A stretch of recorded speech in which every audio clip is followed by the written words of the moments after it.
Welcome guys back to the channel. The owner, or I should say the owners of this CX-5 came a long way, all the way from up Wolverhampton, which is like bit more than 3 hours from our place. So as you can see, we've got clients for all over the UK, and that's very like typical for us, having clients from like 2-3 hours from our place. They are staying over in a hotel. So if that's the case, or you're wondering like how you can sort it, you can do it the same way. Book a hotel for yourself. We can help with that. We can help with transportation to the hotel. Also, you can get back a public transport, so whichever you prefer. But let's get back to the car and tell you what that came for. So it came for a carbon cleaning. I wasn't here when Dan received the car, and he done the initial checks, just the visual checks obviously, and he noticed that the drive belt is cracked. So the owner said straight away, let's please replace that one as well. So we're going to do that, and the car has only 53,000 on the clock, which is very low. So in this condition, the things are the best when they coat early. So we will recommend them getting the valve cover removed and check underneath the condition, the camshafts, how dirty that is, and obviously change the injector washers and the valve cover gasket. So I'll need to contact the owner after I do the initial like diagnostics and visual checks, what I think was done to the car, what it needs to get it done to it. So without further ado, let me run the diagnostic first and then do the visual inspection of the engine bay.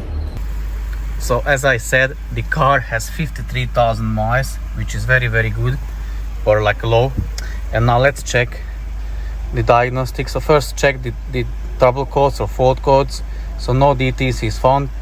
That has been very likely deleted. It's not an issue. Anyways, I'm using the live data section or tab of the diagnostic tool more often. So let's check that. Check the brake booster pressure sensor.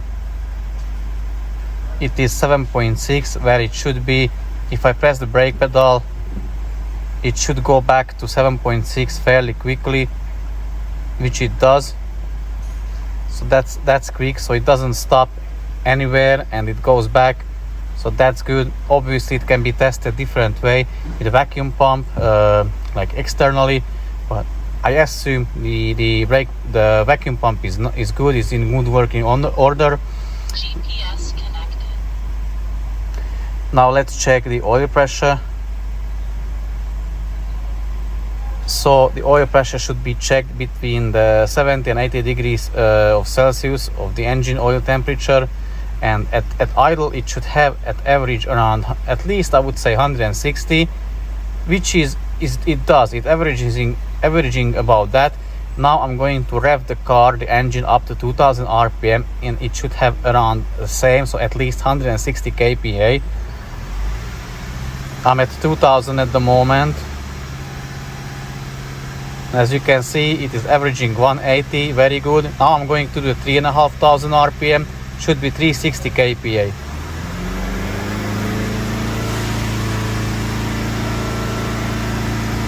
It's perfect. The oil pressure is nice. The exhaust pressure sensor is giving good values. So I'll need to check if that's the old sensor or upgraded sensor, but it is giving good values at the moment. Also the DPF differential pressures is like quite low. We will check that further down, like how filled the DPF filter is. Now let me check the injector correction factors.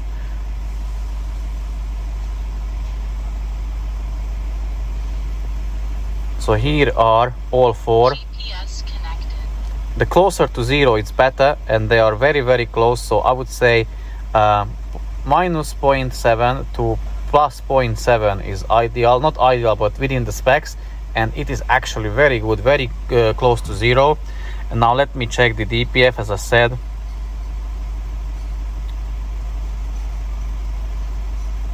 also the oil dilution is zero, and it shows like the oil change was done 600 kilometers ago. And here is the DPF data.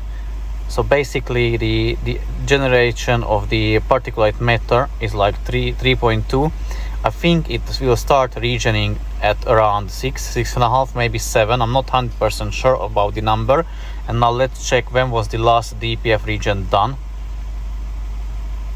And as you can see, it is 210 kilometers, 209 kilometers ago, and it still has like life till it like will generate regen the DPF, which is actually very good. So the car is overall in very good condition. And now let's check the engine bay. So here is the engine bay. Let's check the dry belt, as Dan said previously that it is cracked. And yeah, it is cracked, so we're going to change that, except the carbon cleaning as well. I can see straight away that the exhaust pressure sensor is the updated one, so that's why the good results or the values. The cylinder, the valve cover is wet, so I will definitely recommend the owner to get the valve cover removed, because it was never removed. I can see on that sealant, the bubble of the silicone sealant sticking out. And just check the condition underneath, so hopefully there is no oil sludge or carbon buildup, nothing underneath the valve cover, and it will just need the injector washer replacement and the valve cover replacement. I can notice also that someone was doing here something, because this bolt is the other way around, so the bolt should be pointing down. It has some tracking device or something like that, and the coolant is a bit overfilled, so we are going to adjust that. And also I think Dan mentioned that the valve, the intake manifold looks like it was removed or like something like that, because that clamp is facing towards us. But what's going to happen now, I'm going to contact the owner, and in the meanwhile we're going to drain the coolant from this one and prepare it for the walnut blasting, because as you can see, today is going to be carbon cleaning / walnut blasting day. We've got 3 other cars here which are going to do the walnut blasting on: the Mazda 6, Mazda 3, Mazda CX-5, and another Mazda CX-5. So without further ado, or without wasting a little bit more time, let's just get it done and can return the owner later tomorrow, I would say. So we have removed the intake manifold and the EGR parts, and also the valve cover, because the owner gave us permission to do so. So this is how the intake ports look like after 53,000 miles. It is cold early, so it is easier to remove the dirt and the stuff, the soot, the carbon. And also, which is like a better news even, first thing is that the camshaft is not worn, which is great news for the owner.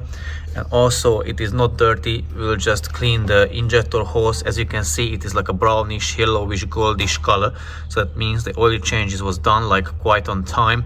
It has no solid carbon deposit or oil sludge. It is good. So yeah, every injector came out easily. Obviously they have their oil washers, the copper ones. We're going to do the update of the washers with the silver ones and put everything back together, and the car will be good to go. So this is, in our opinion, very important as a preventive maintenance, and also because of that part, the injector washer is upgraded, so it is very good to replace it. Otherwise, if it is not caught this early, it can cause you a lot more problems, such as oil pressure issues, because all the combustion gases can escape through that hole to the injector hole underneath the valve cover. Also fuel, so diesel can mix with oil, that can cause oil sludge, carbon deposits, which can go down to the oil pan, block the strainer, and bim, you have high bill, or like very big bill, because you need to remove the oil pan, replace the strainer, remove the camshafts, get it clean. So basically that's big job. So yeah, if it is caught this early, you can save a lot of money in the future and in the long run if you want to keep the car. So the carbon cleaning is done, or the walnut blasting is done on 6 ports.